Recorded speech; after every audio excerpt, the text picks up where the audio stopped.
Today on the channel, I've recently seen a lot of things floating around talking about back scabbards. So we're going to talk about back scabbards in history. We're also going to talk about what it would take to make something realistic in real life. So go ahead and like and subscribe to the channel, and let's go ahead and get started.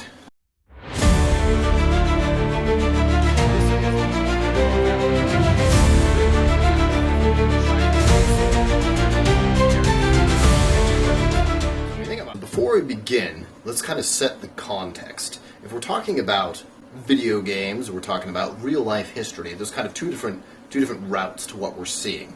In a lot of video games, we see swords kind of about this size that are going to be worn upon the back.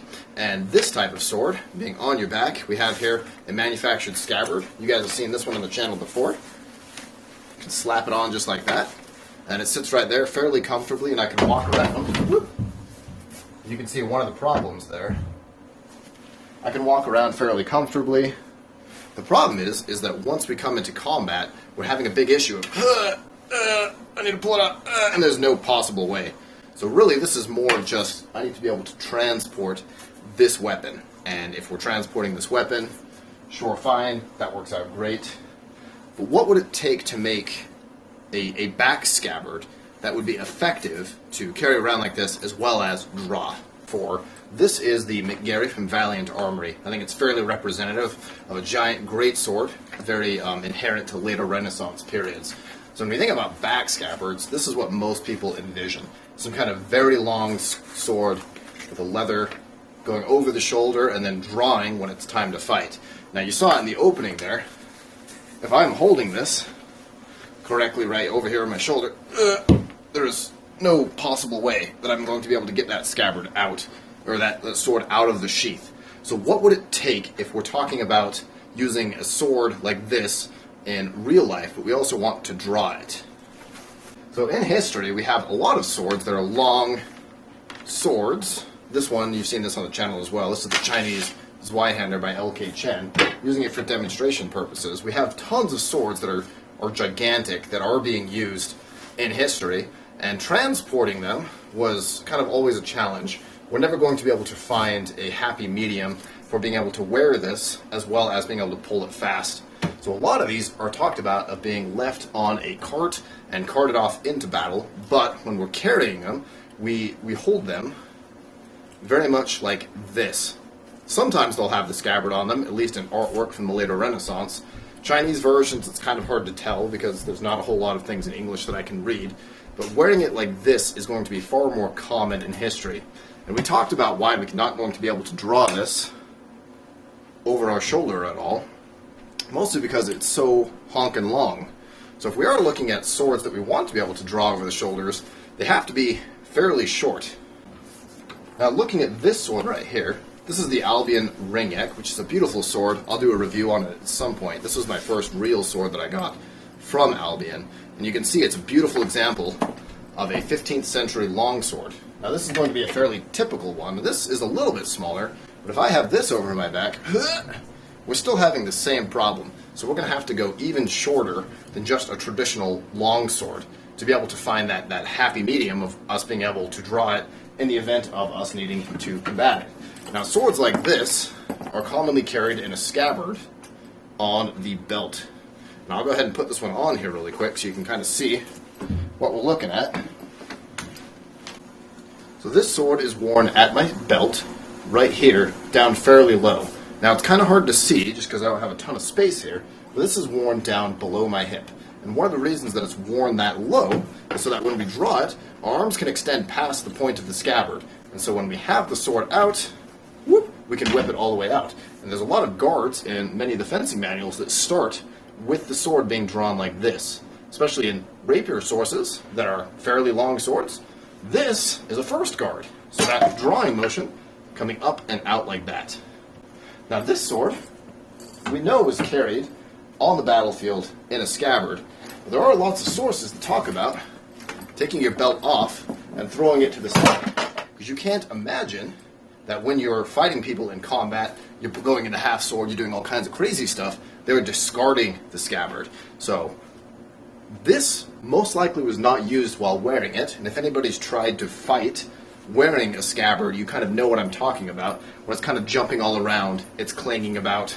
We're not getting a super powerful or an aid to combat or anything like that. So this sword really, you do have to dispose of the scabbard. So it's not really what we're looking for when it comes to looking for that back scabbard that's convenient to wear. So this right here, this sword, I have no idea about its origins. This I found at a thrift shop, and you can see that I bought this sword for 20 bucks at Deseret Industries. Now this one is teeny tiny. It's only about gladius size. So this is the length of my forearm. So if you watch that Cinquandea video that we had before, it's about the same size. So this came with a lovely back strap right here. Actually, I'm going to do this because I'm right-handed. That is something to take into consideration if you do want to wear a back scabbard. And that will sit right there. Now this is fairly comfortable. It's not going to be knocking around very much. And because it is short, I have the opportunity to pull that sword out and be able to use it in combat. You can see this is a pretty beat up example. Now this sword, it's definitely a sword. We can use it in combat, but it's not going to be nearly as powerful as things like your great swords chilling out here in combat. So because the sword is so short, we can conveniently wear it. But maybe that's a possible explanation of why they didn't have many swords worn on the back, is because if they can be worn on the back and drawn, they're probably going to have to be fairly short. And at that point, their effectiveness as a sword is going to be going down and down and down. Now, resheathing it is another matter. I kind of have to pull it up and stick the point in without stabbing myself in the face and dance it in. And then we have that right there. So you can imagine in a fantasy setting, if I'm sneaking around, I'm going to be having one hand on here, one hand on my belt, slowly advancing on my opponent to be able to make those really quick, draw it out of the scabbard, and then start attacking. Now this sword is not going to be extremely effective at anything other than sneaking up on people, or if you have a large defensive guard. So that is something to be aware of. Now something that is most commonly worn on the back, so I'll stick that back in there. You can see another difficulty for having this.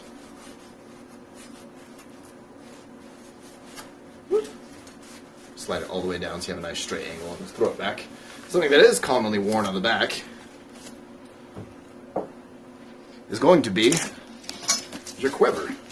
Now the quiver, we can wear it on the back, and that stays out of the way fairly easily. This one has a clip, comes around and attaches right here, so it's more of a fantasy version.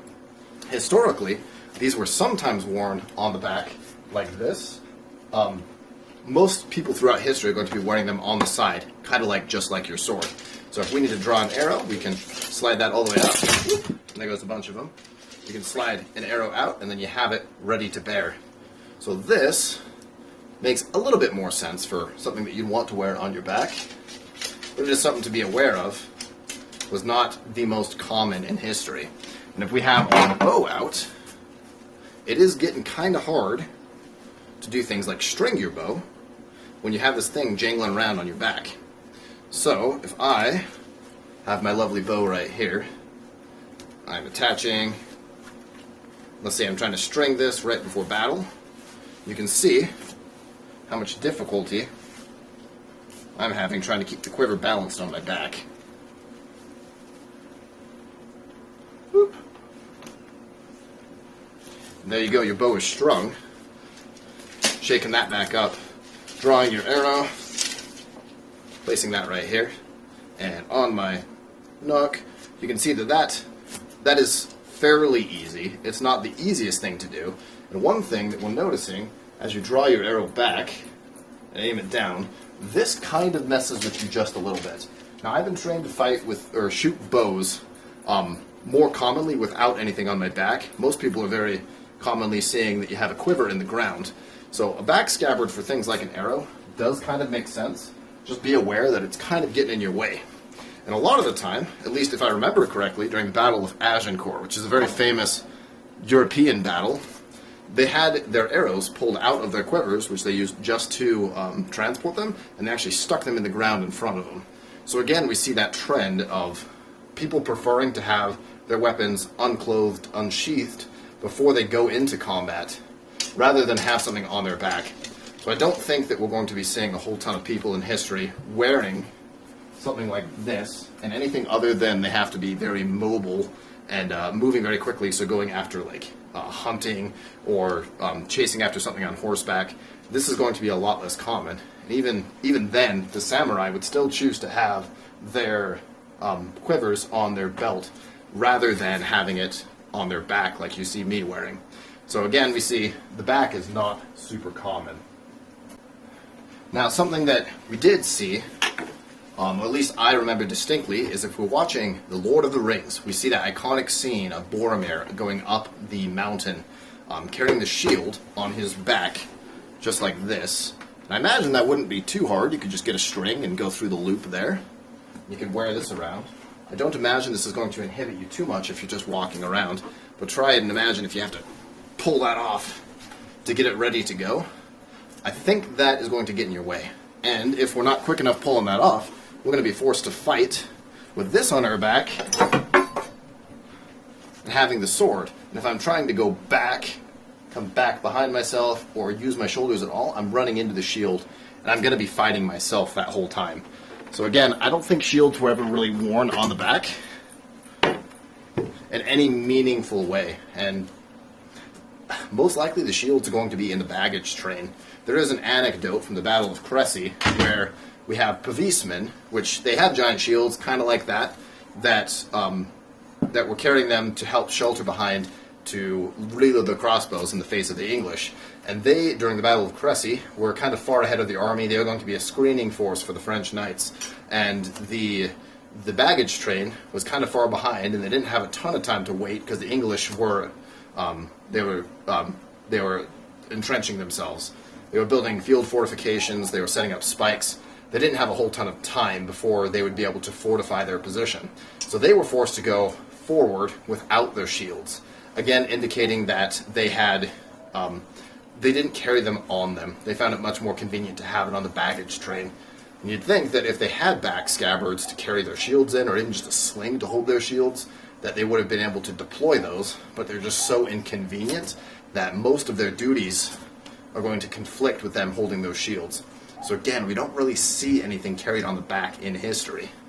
Now, if you know anything about me, we know that I play lots of Mount and Blade Bannerlord. And one of my favorite weapons to use is any kind of swinging pole arm from that game. These are absolutely devastating, probably more so devastating than in real life. This one is a Bec de Corbin that I have from Arms and Armor. Absolutely beautiful piece, completely historical, mounted on a nice oak shaft. You can do all kinds of fun stuff with this. But in the game, anytime you have a long weapon, you're almost exclusively going to be wearing it on the back. And these are almost always worn. There's my ceiling. Point down, just like this, on your back. And then when you draw it, somehow it magically appears in your hands. And you go whoop, and then boop. And there is your pole arm. I don't think you're going to be able to do that, especially in the context I was using it, which is going to be on horseback. I don't think that you're going to be able to draw a weapon that's pretty much as tall as you are to go and engage your opponents in combat. So most of the time, these were either carried by hand, like I imagine, or they were in the baggage train, and you'd just be carrying a cute little sidearm on your side.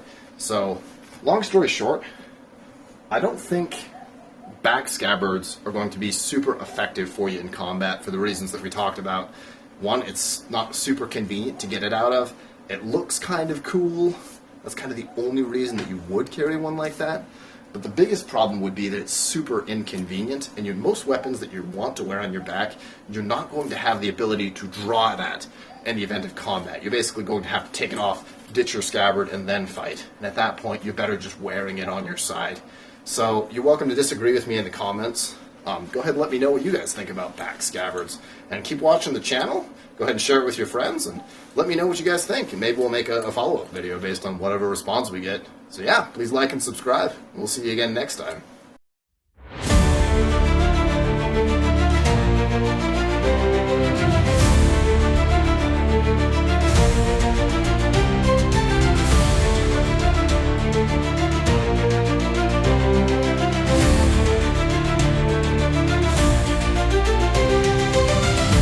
In the land where shadows play,